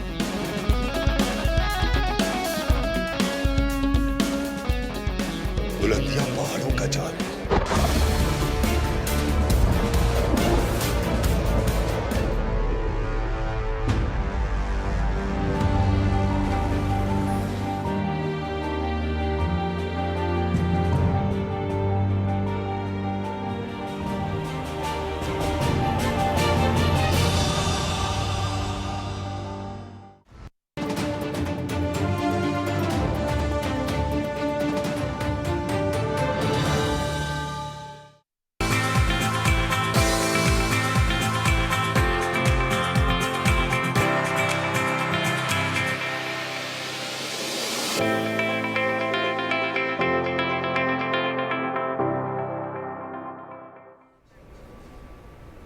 प्रोग्राम में वक्तन फ़वक्तन हमारी ये कोशिश भी होती है कि जितनी भी हेल्थ इश्यूज़ हैं उनको भी एड्रेस किया जाए और आपको उसके बारे में अवेयर भी किया जाए और साथ साथ ये भी बताया जाए कि किस तरीके से इनका इलाज मुमकिन है और किस तरीके से आप अपनी केयर करके चीज़ों को बेहतर बना सकते हैं। PCOS आजकल एक बड़ी ही कॉमन चीज़ है और फीमेल्स का ये एक या ख़वातीन का एक बहुत अहम मसला भी है जिसके ऊपर बात भी की जाती है और इसके हवाले से बहुत सारी चीज़ें भी बताई जाती हैं। लेकिन ये पॉलीसिस्टिक ओवेरियन सिंड्रोम है क्या, इस हवाले से ये महीना भी मनाया जा रहा है, आगाही का महीना भी मनाया जा रहा है। सितंबर जो है वो ये स्पेसिफिकली इसको डेडिकेट किया जाता है। लेकिन इसमें क्या प्रॉब्लम्स आती हैं, किस तरीके से इसको क्योर किया जा सकता है और क्या क्या और इंडिकेशंस हो सकती हैं, उस पर आज बात डेफिनेटली। और सबसे पहले तो हमें ये समझने की ज़रूरत है कि कोई बीमारी नहीं है, ये एक ख़वातीन में पाई जाने वाली कंडीशन है जो उन्हें संगीन मसाइल से दो चार कर सकती है। सो इसके ऊपर अवेयरनेस अवेयरनेस एंड अवेयरनेस और जितनी बात हो वो कम है। और फाइनली अब हम उस स्टेज पे पहुंच चुके हैं कि मुख्तलिफ हॉस्पिटल्स और इस सब के हवाले से सितंबर के तौर पर जो महीना मनाया जा रहा है ये पॉलीसिस्टिक ओवरी सिंड्रोम जो है इससे रिलेटेड है और इसी के ऊपर हम लोग बात करेंगे। हमें ज्वाइन कर रही हैं HOD gynaecology department Maroof international hospital consultant gynaecologist professor doctor Nabiya Tariq Sahiba. अस्सलाम वालेकुम ma'am, good morning, thank you for coming. खैरियत से आप? बहुत शुक्रिया। मैम आसान अल्फाज में हमारी तमाम ख़वातीन को और ख़ास तौर पे मर्दों को भी समझने की ज़रूरत है क्योंकि वो रिलेटेड हैं डायरेक्टली हॉस्पिटल लेकर जाने और घर के मामलात को चलाने में। सो ये आसान अल्फाज में समझाइए कि PCOS है क्या? PCOS या पॉलीसिस्टिक ओवेरियन सिंड्रोम ये एक हार्मोनल इम्बैलेंस है जो कि यंग बच्चियों में इनिशियली जो दिखने में आता है, यंग बच्चियों में आता है और ये काफ़ी कॉमन है। 5 to 20% of young girls can have PCOS और ये डिपेंड करता है इसकी प्रेवलेंस दुनिया के डिफरेंट एरियाज़ में और साउथ एशियंस जो हैं ये अनफॉर्चुनेटली इसमें बहुत हाईली प्रेवलेंट है polycystic ovarian syndrome. Ma'am age group अगर थोड़ा इंडिकेट कर दें कि किस एज ग्रुप में ये सबसे ज़्यादा पाया जाता है और क्या रीज़न है इसके? इसके ये बेसिकली हार्मोनल इम्बैलेंस के मल्टीफैक्टोरियल रीजंस हैं, बहुत से रीजंस हैं, एक नहीं है। जेनेटिक भी है, इसमें genes have proper been identified जो कि रीज़न है फॉर दिस। एनवायरमेंटल फैक्टर्स भी हैं, आपका खाना पीना लाइफस्टाइल फैक्टर्स ये भी इन्वॉल्व होते हैं इसमें। एनवायरमेंटल फैक्टर्स हैं, ये सारी चीज़ें कि जो पॉलीसिस्टिक ओवेरियन सिंड्रोम होने का बायस बनती हैं। अब ये चेंजेस जो हैं बहुत स्टार्ट से ही जो है ना, बल्कि कहा जाता है कि बच्ची माँ के पेट में है तो वहीं से ये चीज़ें होना शुरू होती हैं। लेकिन चूँकि इसमें डायग्नोस्टिक क्राइटेरिया में सबसे पहले ये होता है कि मेंस्ट्रुअल इरेगुलरिटी, पीरियड्स का ना होना या उसमें कम होना या उसमें बेकायदगी आना, तो ये नॉर्मली आपको एडोलेसेंट एज ग्रुप जो कि 12 साल से ऑनवर्ड होता है, तो वहाँ पे जाके आपको जब एक बच्ची को रेगुलरली पीरियड्स इस तरह से इनफ्रीक्वेंट आ रहे हैं, कम आ रहे हैं, तो आपको थोड़ा सा डाउट होता है। लेकिन ये सिर्फ पीरियड्स का मसला नहीं है। यंग बच्चियों में यूजुअली पीरियड्स रेगुलराइज होने में 2-3 साल लग जाते हैं। पहले 2-3 सालों में पीरियड्स वैसे भी इनफ्रीक्वेंट होते हैं। तो कहने का मकसद ये कि we should not over diagnose कि हर बच्ची को हम लेबल कर दें कि आपको पॉलीसिस्टिक ओवेरियन सिंड्रोम है। ठीक है। पीरियड्स की रेगुलरिटी के अलावा इसमें जो इम्पोर्टेंट है वो वेट गेन है, वज़न बहुत ज़्यादा हो जाता है क्योंकि ये मेटाबॉलिक डिस्टर्बेंस है, कार्बोहाइड्रेट मेटाबॉलिज्म, इंसुलिन रेजिस्टेंस इसमें होती है ज़्यादा, इस वजह से वज़न बहुत बढ़ना शुरू हो जाता है। इसके अलावा जो बहुत ज़्यादा हॉलमार्क है फॉर पॉलीसिस्टिक ओवेरियन सिंड्रोम वो है आपका मेल हार्मोन, क्योंकि इसमें हार्मोनल प्रॉब्लम है तो मेल हार्मोन के लेवल ऊपर चले जाते हैं और जो फीमेल रिक्वायर्ड जो हार्मोन्स हैं जो कि आपके एग्स बना रहे हैं और एग्स को प्रोड्यूस कर रहे हैं वो कम हो जाते हैं। तो मेल हार्मोन जब भी आपकी सर्कुलेशन में ज़्यादा होंगे तो मेल पैटर्न, आपकी हेयर ग्रोथ, स्किन चेंजेस, सर के बाल गिरेंगे, उनके चेहरे पे हार्ड कोर्स किस्म के बाल आ जाएंगे, एक्नी, ग्रीजी स्किन, ये सारी चीज़ें जो हैं इसके साथ वक्त के साथ साथ ग्रो करेंगी। इसके अलावा जो है इसमें इम्पॉर्टेंट चीज़ ये है कि इसमें चूँकि ये एक ऑनगोइंग चीज़ है तो जब आपके एग्स सही प्रोड्यूस नहीं हो रहे, आपके फीमेल हार्मोन्स डिस्टर्ब हैं तो आपको बच्चा पैदा करने में, प्रेगनेंसी अटेन करने में भी इश्यूज होते हैं। तो ये तो आ गया एडोलेसेंट या यंग एज ग्रुप के मसले। ये चीज़ आपको जान नहीं छोड़ती, दिस इज़ विद यू, क्योंकि इसमें जेनेटिक और लाइफस्टाइल इश्यूज सारा कुछ इन्वॉल्व है। तो जब आप इस मोटापे के साथ when you don't take care of this disease, जब आप इसका ख्याल नहीं रखते, इसको प्रॉपर एड्रेस नहीं करते, ये छोटे छोटे कंसर्न जो हैं, तो ये आगे एज में जाके इसमें वज़न बढ़ने की वजह से आपको मेटाबॉलिक सिंड्रोम हो सकता है, आपको दिल की बीमारी हो सकती है, आपको यंगर एज में टाइप 2 डायबिटीज़ और हाइपरटेंशन हो सकता है। इतना अलार्मिंग है जी जी। और इसके अलावा जो सबसे अलार्मिंग चीज़ है जो कि लोग नहीं अंडरस्टैंड करते, अगर आप वेट को कंट्रोल नहीं कर रहे हैं और आप इस डिज़ीज़ पे काबू नहीं पा रहे हैं, जब आपके रेगुलरली पीरियड्स कम आ रहे हैं और अंदर से प्रॉपर आपके टाइम पे शेडिंग नहीं हो रही है एंडोमेट्रियम की, तो आप एंडोमेट्रियल कैंसर, यूट्रस के कैंसर का सबब भी यही बनता है, और वो यंग एज ग्रुप में। नॉर्मली यूट्राइन कैंसर बहुत ओल्ड एज ग्रुप में होता है। तो ये एक बहुत सीरियस बात है कि we have to take this seriously from the very beginning, क्योंकि ये सारा थ्रू आउट लाइफ स्पैन आपका जो है ना इसके साथ गुजरेगा। ठीक है। अच्छा, इसको क्योर करने के लिए क्या प्रोसेस किया जा सकता है? क्या मेडिकली कोई ट्रीटमेंट है या फिर हम अपनी डाइट और इन चीज़ों के हवाले से कर सकते हैं? अच्छा डॉक्टर साहब, इसकी तरफ हम लोग आएंगे, अभी बराह रास्त आपको लिए चलते हैं लाहौर, जहाँ पर निगरान वफाकी वज़ीर सेहत डॉक्टर नदीम जान इस वक्त गुफ्तगू कर रहे हैं।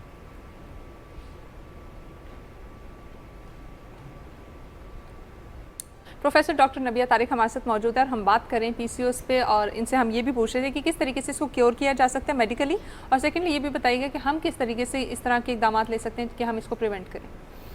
हाँ, पहली चीज़ तो ये कि पीसीओएस को क्योर नहीं किया जा सकता। हमने बात की कि इसके मल्टीफैक्टोरियल रीजंस हैं जिसकी वजह से ये होता है, तो ये क्योर वाली बात इसमें नहीं आती। ठीक है। इसमें बेसिकली पहली चीज़ तो ये कि हमें आगाही का महीना इसीलिए मना रहे हैं कि एवरीबडी हैज़ टू अंडरस्टैंड, हमने ये चीज़ समझनी है कि इसमें क्या, कैसे आप इसके मुज़र असरात को साइड पे कर सकते हैं और कैसे आप एक सेहतमंद ज़िंदगी पीसीओएस के साथ गुजार सकते हैं।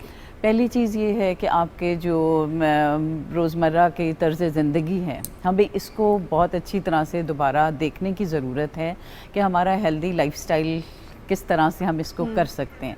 और ज़रूरी नहीं है कि आप किसी बुक से या गूगल से हेल्दी लाइफस्टाइल और वो टिप्स को फॉलो करें। हमने अपने कल्चरल, अपना रीजनल, इन सारी चीज़ों को जहन में रख के अपने लाइफस्टाइल को मॉडिफाई करना है।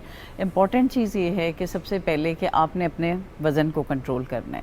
जितने भी पीसीओएस के साथ लोग हैं उनका वेट बहुत ज़्यादा है, तो पहली चीज़ तो ये कि हमें पता हो कि मेरे लिए ऑप्टिमल वेट क्या है, मुनासिब वज़न जिसको मैंने मेंटेन करना है। तो टारगेट नंबर 1 ये है कि आपने अपना वज़न कंट्रोल करना है। जब आप वज़न कंट्रोल करते हैं, पीसीओएस के मुज़र असरात भी कम हो जाते हैं और डिज़ीज़ प्रोग्रेशन भी कम हो जाती है। और वज़न कम करने के लिए आपकी खुराक, जो कि हमारा जो ईस्टर्न कल्चर है उसमें हर चीज़ खाने से शुरू होती है और खाने पे ख़त्म होती है, तो और खुराक की टाइप किस किस्म की है, आपके फ़ैट्स, आपके एनिमल फ़ैट्स कम होने चाहिए उसमें, आपके जितना सलाद और ये चीज़ें इस्तेमाल करें, और मतलब एक्सरसाइज और डेली एक्टिविटी आपकी जो है ना, आपने ज़रूरी नहीं कि कोई जिम ही ज्वाइन करें, आप अपने विद इन योर मीन्स आप ऑफिस में काम करें, वहीं पे आप किस तरह से अपने स्टेप्स को बढ़ा सकते हैं, अपनी ज़िंदगी बेहतर करने की ज़रूरत है, सीढ़ियाँ चढ़ सकते हैं। Well, thank you so much doctor साहिबा फॉर कमिंग। आई नो कि टाइम हमारे पास शॉर्ट था, लेकिन हम गाए बगैर अपने प्रोग्राम में इस हवाले से बात करते भी रहेंगे। एक ब्रेक हमारे साथ रहो।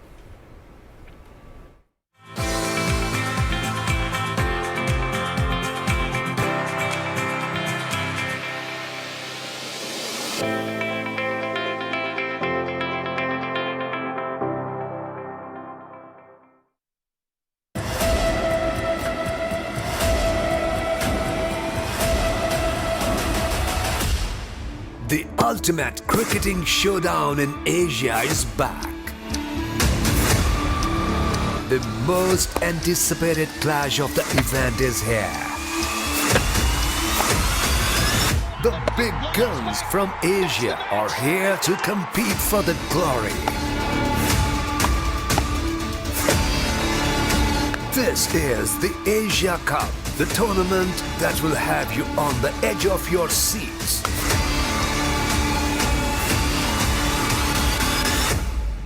Don't miss it.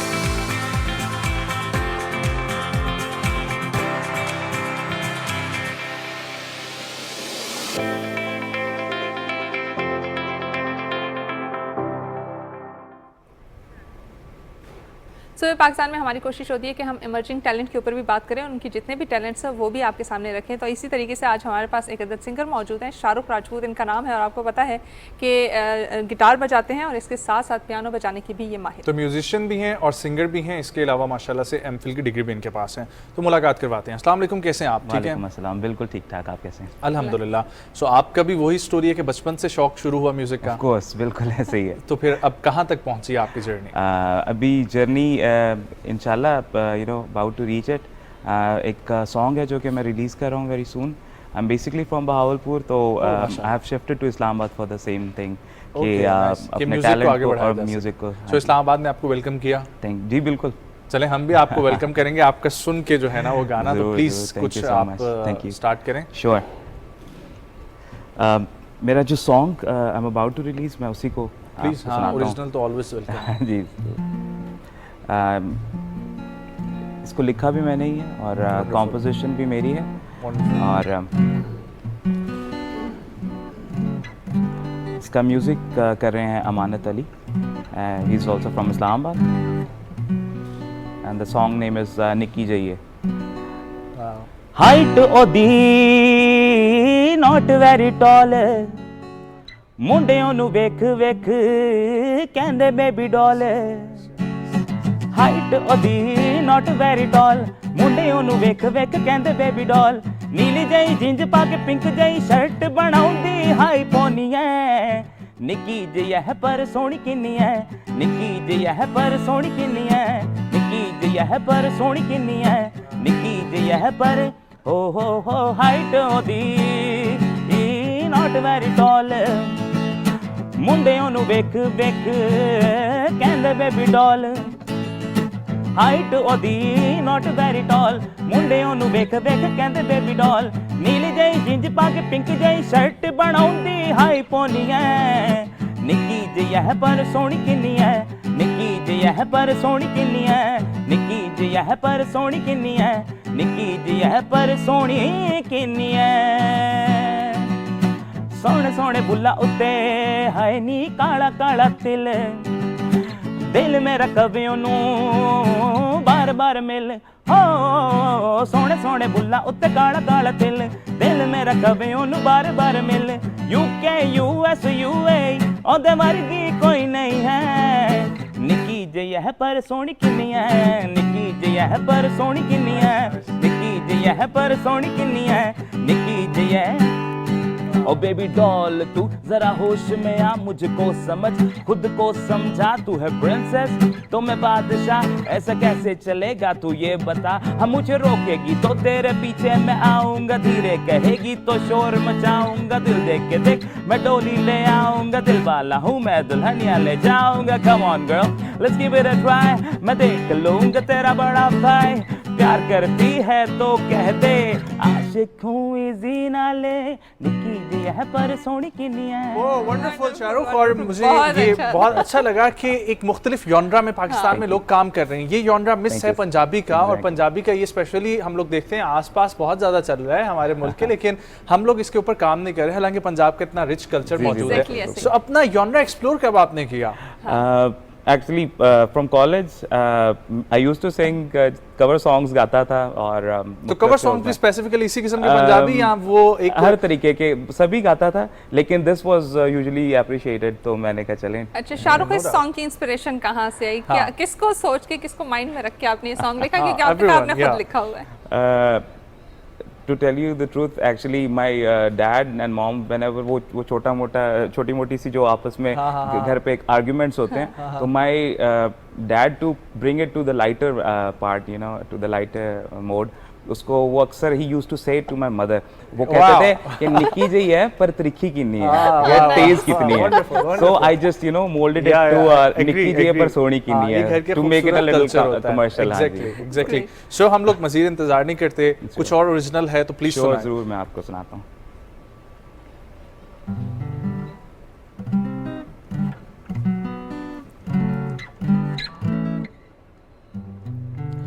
It's one of my favorites, और ये specially I will sing it for my mother, क्योंकि वो मुझे it's an honor to be at this show, और वो मुझे कह रही थी कि आज जा रहे हो तो ये मुझे ज़रूर सुनाना, so it's for my mother.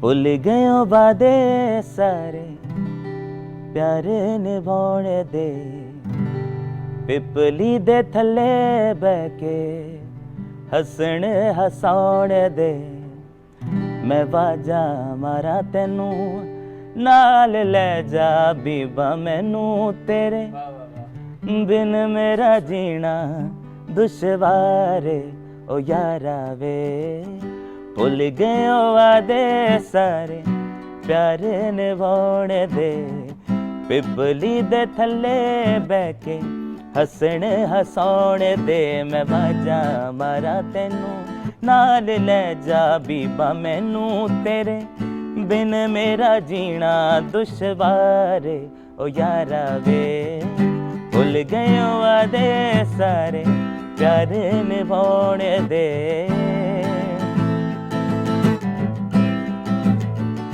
माही वे मैनू कोल बुला ले, माही वे मैनू दिल च वसा ले, माही वे मैनू अपना बना ले सोहणिया, माही वे मैनू कोल बुला ले, माही वे मैनू दिल च वसा ले, माही वे मैनू अपना बना ले सोहणिया,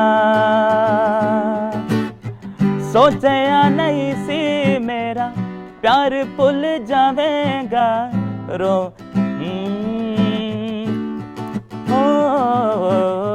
सोचिया नहीं सी मेरा प्यार भुल जावेगा, रावा विच रोलेगा तू इंज तड़ पावेगा, केड़े सनरा दे तेरे ख्वाब बखाने दे, पिपली दे थले बह के हसण हसाउण दे, मैं वाजा मारा तेनू नाल ले जा बीबा मैनू तेरे बिन मेरा जीना दुश्वारे ओ यारा वे।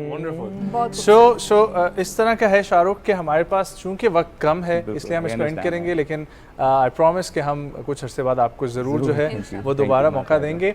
सो बहुत अच्छी रियाजत है आपकी, आप इसी तरीके से बढ़ाते रहें। We really appreciate you. ख़वातीन और हज़रात, मुझे रुशना को सुपर पाकिस्तान की टीम को दीजिए इजाज़त, और हम छोड़े जा रहे हैं आपको शाहरुख के एक और खूबसूरत से गाने के साथ। जी शाहरुख प्लीज़।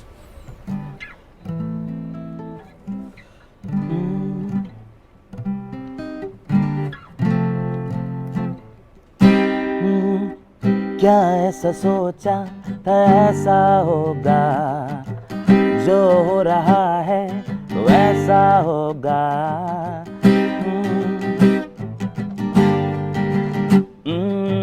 क्या ऐसा सोचा था ऐसा होगा, जो हो रहा है वैसा होगा, जुल्म की इंतहा होगी, सोचो कैसा जहां होगा। मौला मुझको माफ कर दे, जो हो रहा है उसे साफ कर दे।